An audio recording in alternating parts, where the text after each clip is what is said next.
जब दुनिया तरक्की के चरम पर थी, तब सुना करते थे विनाश काले विपरीत बुद्धि। साल 2047।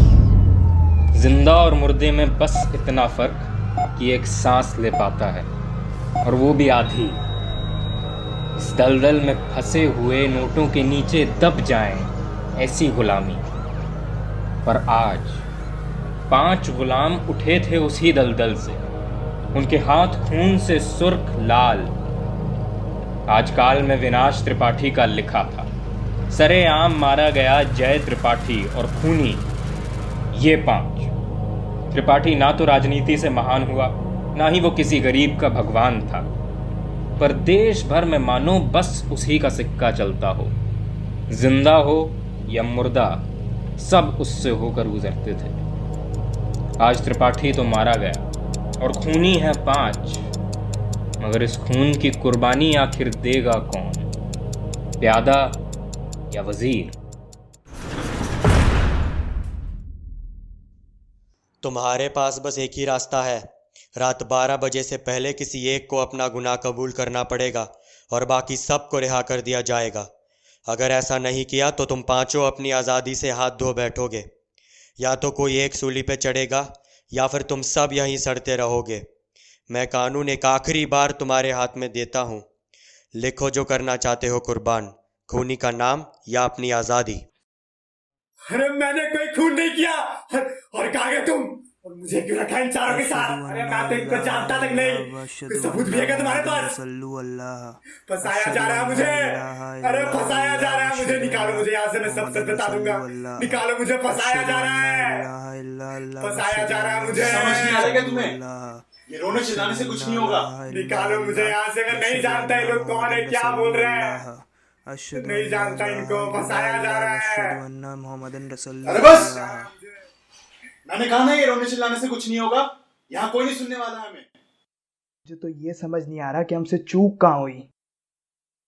गलती कहाँ हुई है ये सोचने का वक्त नहीं है।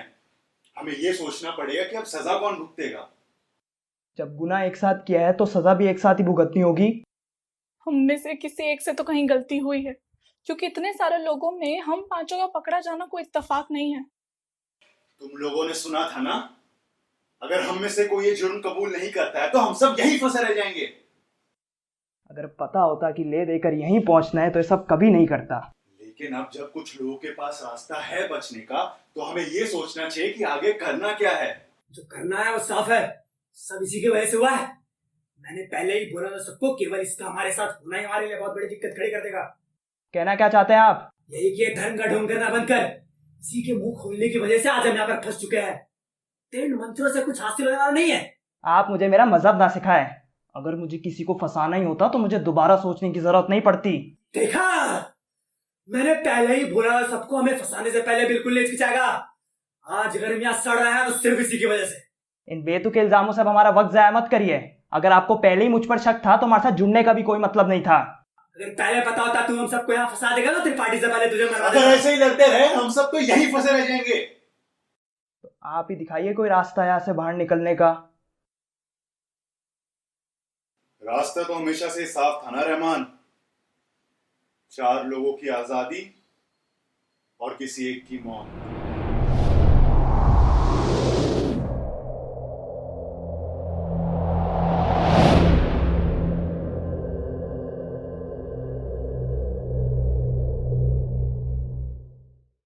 पर आखिर गलती हुई कहाँ? सब कुछ तो तय था। सैकड़ों लोगों की भीड़ में हम पांचों के बाहर आने का तो सवाल ही नहीं उठना चाहिए था। दंगे तो जनाब आपने करवाए थे, कहीं मुंह आपका ही तो नहीं खुल गया? तो दंगे इसलिए कराए थे कि भीड़ में त्रिपाठी को मारा तो शक हम पर नहीं आएगा। हम सबको बचाने के लिए दंगे कराए थे मैंने। मैं अपना मुंह खोलूंगा? आप लोगों से अच्छी तरह वाकिफ हूं मैं। मुझे तो लगता है पकड़े सिर्फ आप ही गए थे, लेकिन अकेला सजा काटना आपसे हजम नहीं हुआ। हम लोगों से मतलब? हमें औकात क्या है तेरी? एक दूसरे की धर्म और जात पे लड़के हम सिर्फ अपना समय बर्बाद कर रहे हैं। हमें अब ये सोचना होगा कि जुर्म कौन कबूल करेगा। जिसने त्रिपाठी को मारा है, जुर्म तो उसे कबूल करना चाहिए।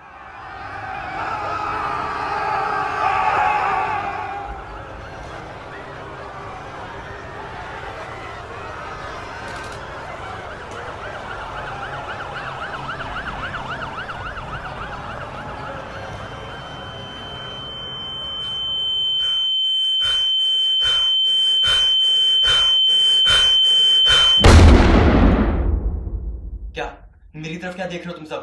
त्रिपाठी मारा तो तुम्हारे हाथों ही था। अगर हम पांचों में से किसी एक को जुर्म मानना है तो वो तुम ही होगे। कहना क्या चाहते हो? मैं अकेले इस जुर्म की सजा क्यों भुगतूं? इस खून में हम सबका बराबर का हाथ है।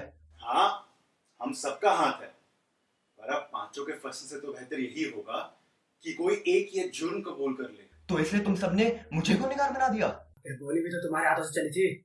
तो वो गोली किसी ना किसी के हाथों तो चलनी थी ना। हाँ, किसी के भी हाथों से चल सकती थी, मगर तुम्हारे हाथों से चली है। त्रिपाठी का मरना जरूरी था और तुमने गोली चलाकर हमारे लिए एक बहुत बड़ा काम किया है। गोली इसने चलाई है, पर इसका यह मतलब नहीं कि सजा भी इसे भुगतनी पड़े।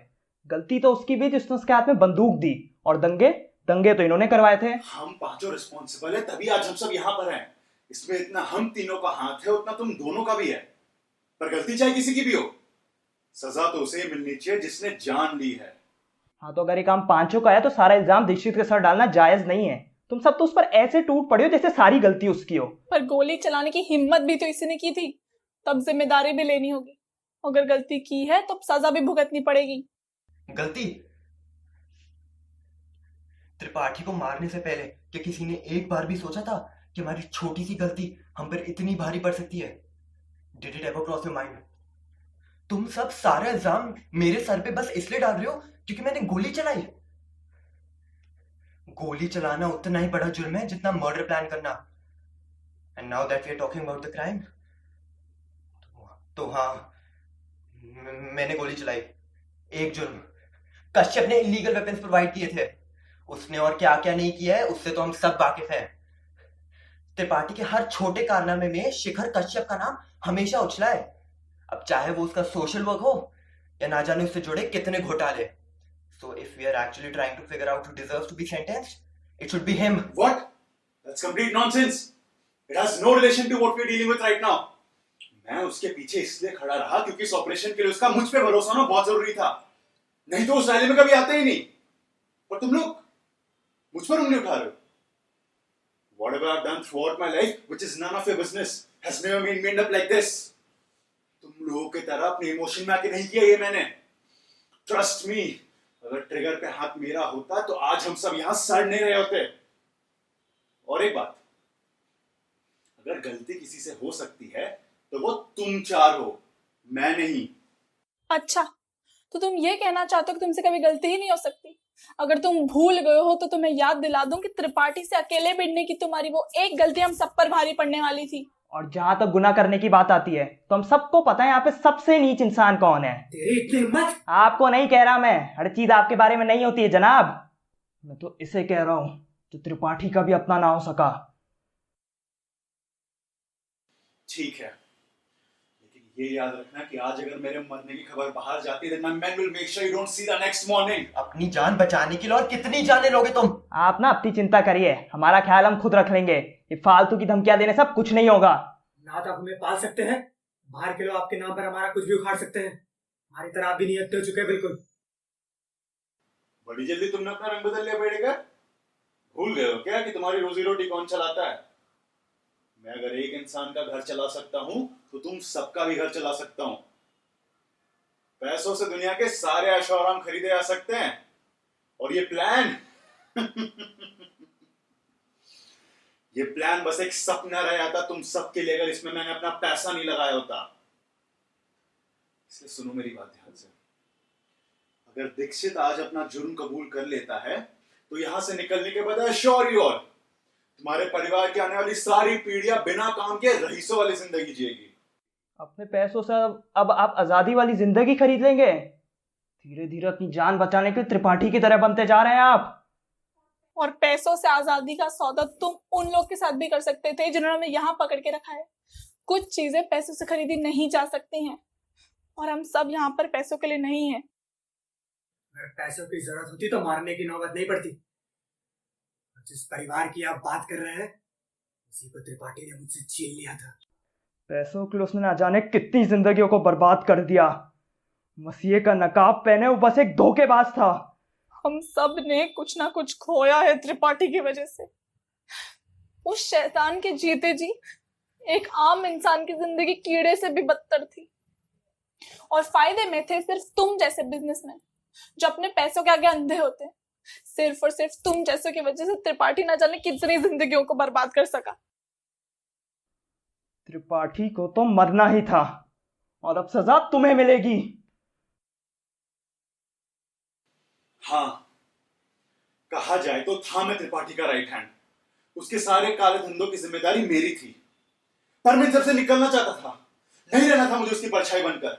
और उसे जब इस बात की भनक लगी कि मैं उसका काम छोड़ने वाला हूं, तो उसने मुझे धमकी दी कि वो मुझसे मेरे बेटे को छीन लेगा। बाहर मेरा 9 साल का बेटा है, उसे तो पता भी नहीं आज उसके पापा कहाँ हैं। मैंने उसे वादा किया था कि अगले हफ्ते उसके 10वें जन्मदिन पर मैं उसके साथ रहने वाला हूँ। त्रिपाठी ने तो तुम्हें केवल धमकी दी थी, पर मुझसे तो सीधे सब कुछ छीन लिया।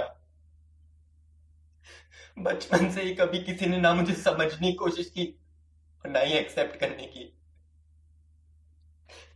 When I finally came out of the closet, my own parents abandoned me. मेरे पास ना तो कोई अपना था, ना तो कोई घर का तो मतलब ही भूल चुका था मैं। हर वक्त बस खुद को कोसता रहता था।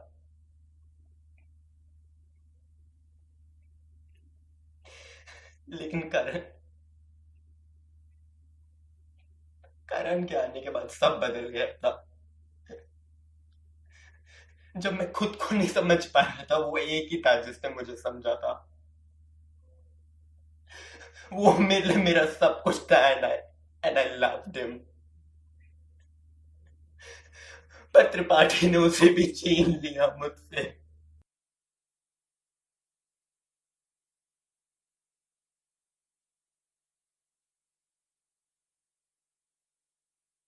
त्रिपाठी ने हम सबकी जिंदगी जरूर बिगाड़ी है, मगर इतना सच है कि जो भी तुम्हारे साथ हुआ है तुम उसी के लायक। तुम्हारे साथ और होना ही क्या था? तुम्हें क्या लगता है तुम्हारा ये जो प्यार व्यार है वो सच है? अरे ढोंग है ढोंग, ऐसा कुछ नहीं होता है। इसलिए तो ये है कि तुम जैसे लोग प्यार के लायक ही नहीं होते। What the hell? ये रोने धोने से हमारा ही समय बर्बाद हो रहा है। गोली इसने चलाई है तो मरना भी सही होगा। इसे ना तो बाहर कोई याद रखने वाला है, ना ऐसे लोग अपना परिवार बनाने लायक होते हैं। क्या मतलब है तुम्हारा? मुझ जैसे लोग? हाँ, तुम जैसे लोग जो सोचते हैं कि आदमी के साथ संबंध रखना सही है। कुदरत का करिश्मा नहीं, गलती हो तुम। हम सब यहाँ पर इस मसले का हल निकालने की कोशिश कर रहे हैं, पर आप है कि बदतमीजी पर उतर आए हैं। तो क्या गलत बोला मैंने? अरे ये लोग ना किसी के अपने होने के लायक होते, ना ही जीने लायक। इतनी छोटी सोच है आपकी। अरे अपने जैसों के अलावा किसी और को इज्जत दे ही नहीं सकते। अरे अपने आप पे, अपने हक के पीछे अगर हम इस कदर पागल ना होते, इंसानियत के नाते अगर एक बार एक दूसरे की बात समझने की कोशिश की होती ना, तो आज एक दूसरे के खिलाफ नहीं बोल रहे होते। और जहां तक बात रही सही या गलत की, तो आपने अपना मुंह बंद ही रखी है। ना जाने कितने दंगे फसाद कराए आपने, जहां धर्म का नाम जप जप कर सारा इल्जाम हमारे मजहब पर लगाया है। बस इसी मौके का इंतजार था ना तुझे, कब यह मजहब को घसीट कर ले आएगा, इसलिए साथ खड़ा ना उसके। अरे दिखी गया अब असल में सबसे नीच इंसान कौन है। कौन नीच है कौन नहीं, ये जानने समझने की तो उम्मीद मैं आपसे बिल्कुल ही नहीं करता। हमारे पास अब ज्यादा समय नहीं है, बस कुछ ही घंटे हैं, वरना हम सब यहीं सड़ते रह जाएंगे। तुम चुप रहो, मेरा मुंह मत खुलवाओ। जहां तक रहमान तेरी बात आती है, देश में आज अगर अशांति है तो वो तुम लोगों की वजह से। मजहब का नाटक करके सिर्फ जिंदगियां बर्बाद करते हो तुम लोग। अपने देश का तो सत्यानाश कर ही दिया, हमारे देश में भी लीच बन के चिपक के सबका खून चूसे जा रहे हो। अपनी हद पार कर रहे हैं अब आप। ये देश अब जितना आपका है उतना हमारा भी है। सभा में ये तय हुआ था कि चारों देश अब एक ही होंगे, इनकी बीच की लकीरों का कोई मायना नहीं है। सही तो बोल रहा है ये। 10 साल पहले जब तुम लोगों को यहाँ ने दिया गया था, उसके बाद से हमारे देश की उल्टी गिनती शुरू हो गई थी। अरे बस करो, ये मजहब का कीड़ा ही एक दिन तुम सबको खोखला कर देगा। और जिस मजहब के लाश तुम इतना लड़ रहे हो, कहाँ गया था यही जज्बा जब त्रिपाठी ने सैकड़ों मासूमों की जिंदगी बर्बाद की थी? तब तो तुम सब चुप थे। मजहब किसी की जान से बढ़कर ना ही कभी था और ना ही कभी होगा, लेकिन तुम जैसे लोग इसका नाम रट रट के सिर्फ बर्बादी करते हो। मजहब के नाम पर बर्बादी तो हुई है। तुम सब लोग मुझे मुजरिम ठहरा रहे हो, तो ये याद रखना कि इन लोगों के आने की वजह से ही बेटे का तुमने अपना परिवार खोया था। त्रिपाठी को इस देश में सब माना करते थे, लेकिन उसकी सबसे बड़ी गलती ये थी कि उसने तुम लोग को यहाँ पना दिया। बस तभी से उसकी उल्टी गिनती शुरू हो गई थी। पनाह, जब से हम इस देश में आए हमारे साथ सिर्फ जागती हुई है। हमें अपना मजहब बदलने पर मजबूर किया गया है।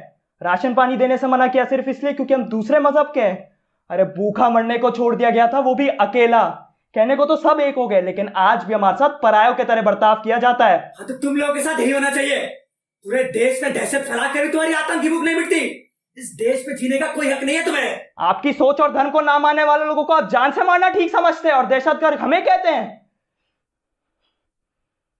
त्रिपाठी का नाम लगाकर खून तो आपने ही किया था ना करण का। आपको लगता है मैं नहीं जानता? अरे अच्छी तरह जानता हूं, गोली त्रिपाठी की नहीं बल्कि आपकी बंदूक से चली थी। मगर ऐसा कैसे हो सकता है? करण को तो त्रिपाठी ने मारा था। तुम्हें ऐसा क्यों लगता है उसके पीछे त्रिपाठी ही था? करण के पास त्रिपाठी की क्लासिफाइड इंफॉर्मेशन थी। ड्रग डील्स, स्मगलिंग, ट्रैफिकिंग और ना जाने क्या क्या। और बस उसके पास ऐसा का प्रूफ भी था। सच्चाई बाहर आने के डर से त्रिपाठी ने ही करण का खून किया था। ढंग से याद करो दीक्षित, क्या गोली चलाते वक्त तुम वही थे, उसी जगह पर? नहीं थे ना तुम वहां?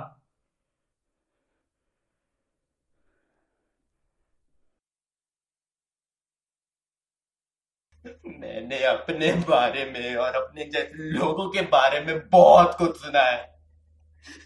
मुझे तुम जैसे लोगों ने नीच, घटिया, नामर्द, ना जाने क्या क्या बोला है। पर मेरे पीछे हमेशा कोई खड़ा था और वो करण था। वो मेरा सब कुछ था। वही मेरा सहारा था, मेरा सपोर्ट सिस्टम था। मैं परिवार बनाने लायक नहीं हूं। मुझसे मेरा एक इकलौता परिवार क्यों छीन लिया तुमने? तुम मुझे नीच कहते रहे, पर सच्चाई तो यह है कि तुमसे घटिया इंसान मैंने आज तक नहीं देखा। मुझे क्या पता था कि जिसकी मौत का बदला लेने के लिए आज मैंने बंदूक उठा ली, उस पे गोली चलाने वाले तो तुम सब थे। तुम जैसे झूठे खूनी अपराधियों के बीच आज मैं बस एक फंदा बन के रह गया हूं, जो तुम लोगों ने मेरे ही गले में बड़ी आसानी से पहना दिया।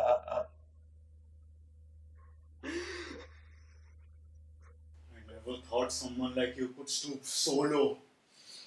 ठीक है, माना कि तुम्हारी सोच आज के वक्त से मिलती जुलती नहीं है, लेकिन इसके लिए तुम इस हद तक गिर सकते हो कि किसी का खून कर दो, और वो भी इसलिए क्योंकि तुमसे अलग है। यहाँ सबसे नीच तो तुम ही हो। आप सब लोगों ने मुझे आतंकवादी ठहराया था ना, बस मेरे मजहब की वजह से। पर असली जुर्म तो इन जैसों के हाथों होता है। मजहब का तो कोई पहलू ही नहीं है जनाब, सिर्फ अहंकार का है। क्योंकि आतंकवाद का कोई मजहब नहीं होता। मुझे नहीं फर्क पड़ता इस खून में हम सबका कितना हाथ है। तो जैसे लोगों को जीने का कोई हक नहीं है। तो यहाँ पे अगर किसी को अपना गुनाह कबूल करना चाहिए ना, तो वो तू ही है। पर कैसे हम सब बच जाएंगे? जिसको मरना था वो तो मर गया, और ये सब बातें बार बार करके हम सिर्फ बदले की आग में जलते रह जाएंगे। तो हम सबके अंदर पहले से ही थी, इसलिए त्रिपाठी को मारा। मगर इन्होंने हरकत करके इंसान नहीं बल्कि इंसानियत को यहाँ लगा दी। हाँ, मैंने मारा उसको, बहुत खुश हूं कि मेरे हाथों मरा वो। खानशाह ने एकदम सही कहा था, मुझसे इन जैसे तो जीने का कोई हक नहीं है।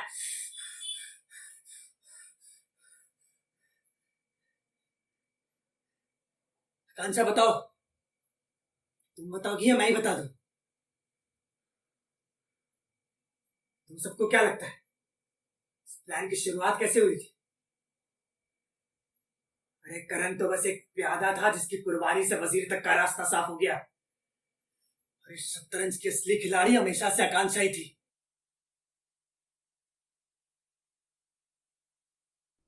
अरे अपने आप को बचाने के लिए और कितना गिरेंगे अब आप? अब हो सकता है आप ये भी कहते कि त्रिपाठी ने आपके सपने में आकर कहा कि जाओ करण को मार दो, या फिर हो सकता है आप ये भी कहने लग जाए कि त्रिपाठी एक महान इंसान था। ये बकवास बनकर किसी को भरोसा नहीं हो रहा ना, तो खुद पूछ लो इससे।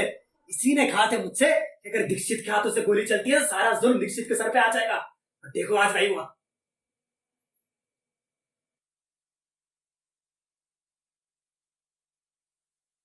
तुम सबने मुझे बस एक कठपुतली की तरह अपनी उंगलियों पे नचाया है। सारा वक्त मैं तो यही सोचता रहा कि त्रिपाठी ने मुझसे मेरी जिंदगी छीन ली, पर वो तो बस एक झूठ था। एक मिनट, इस इसका मतलब तो दीक्षित बेवजह इस प्लान का हिस्सा बनाया गया, और बेड़ेकर की मां ने तो आकांक्षा ने करण का मर्डर करवाया था। मैं जानता हूं मेरे मन में त्रिपाठी की तरफ जो गुस्सा था उसके बारे में सिर्फ आकांक्षा को पता था। I am powerful and I know that. But executing a murder of a high profile man is not an easy task. It takes time, planning and a motive. Bedekar ने अपना परिवार खोया था, रहमान को उसके खुद के धर्म पर सवाल करवाया गया था, दीक्षित ने भी किसी अपने को खोया, और मुझे तो मेरे बेटे की जान की धमकी दी गई थी। We all had our own motives, but still couldn't plan, let alone execute a murder. मगर तुम्हारा क्या मकसद था कांचा? तुम्हारे पास तो कुछ भी नहीं था, तो तुमने हम सबको ढूंढा कैसे? कौन है तुम्हारे पीछे?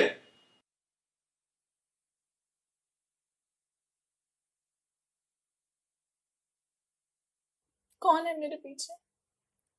9 साल लग गए मुझे इस प्लान को अंजाम देने में, और ये 9 साल मैंने सिर्फ त्रिपाठी को बर्बाद करने में लगा दिए। तुम्हें मुझसे मेरा मोटिव जानना था ना? जब मैं 15 साल की थी, मेरी माँ त्रिपाठी के घर काम किया करती थी, और हम दोनों वहीं एक छोटे से कमरे में रहते थे। पर उस एक रात ने मेरी पूरी जिंदगी बदल दी। आज भी मेरी रूह कांप उठती है जब मैं उस रात को याद करती हूँ। तब से जब भी त्रिपाठी का चेहरा देखती हूँ, मुझे अपनी दबी हुई चीखें सुनाई पड़ती है। हर रात उस काली रात का अंधेरा मेरे अंदर घुसता जाता था, और तब से मेरे अंदर का खोखलापन मुझे हर दिन नोचता था, और इस बारे में कभी किसी को पता नहीं चला। और इंसाफ का तो सवाल ही नहीं उठता था, क्योंकि सबके सब बिके हुए थे।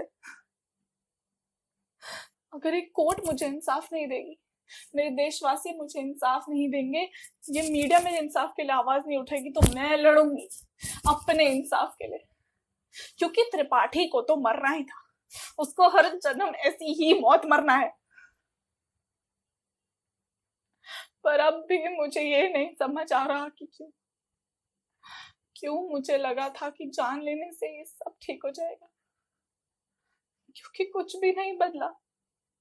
मेरे बदन पे से उसकी उंगलियों के निशान उसकी जान के साथ नहीं गए, वो अब भी मेरी जहन में उसी काली रात की तरह ताजा है।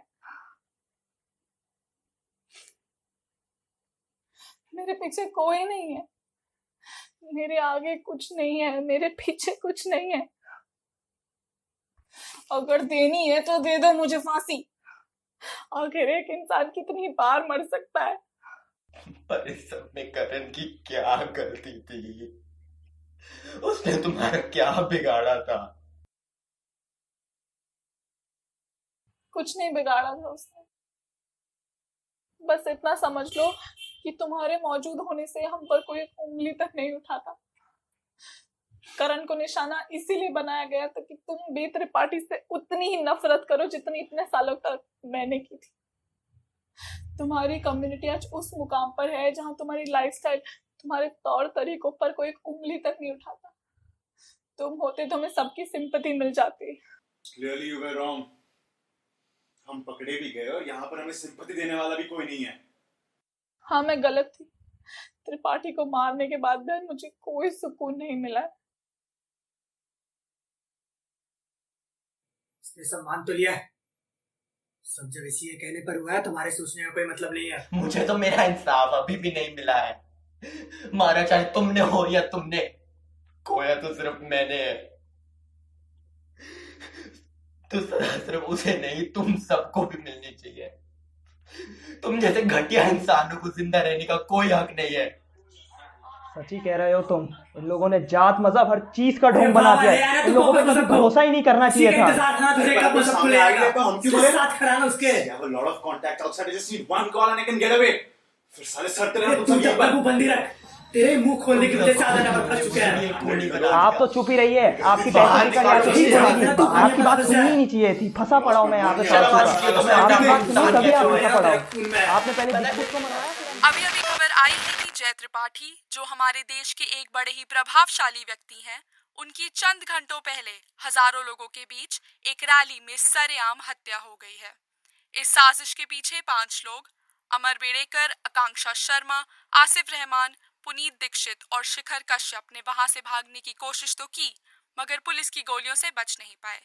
उनकी लाशें भी बरामद हो चुकी हैं।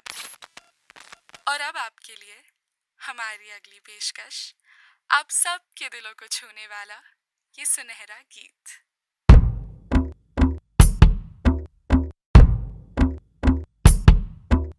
तेरे हिस्से की जमीन थी तो ये बस तेरी, हासिल हुआ भी क्या ये मिट्टी घर बनी, लिखा किस्मत में क्या तू एक इंसान बना, ये मिट्टी घर बनी तू इंसान क्या बन सका।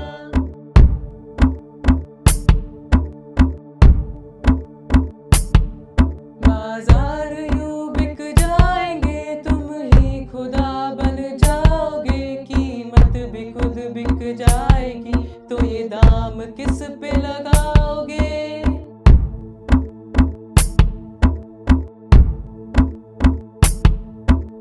यूं तो मुझ में कुछ गलत नहीं,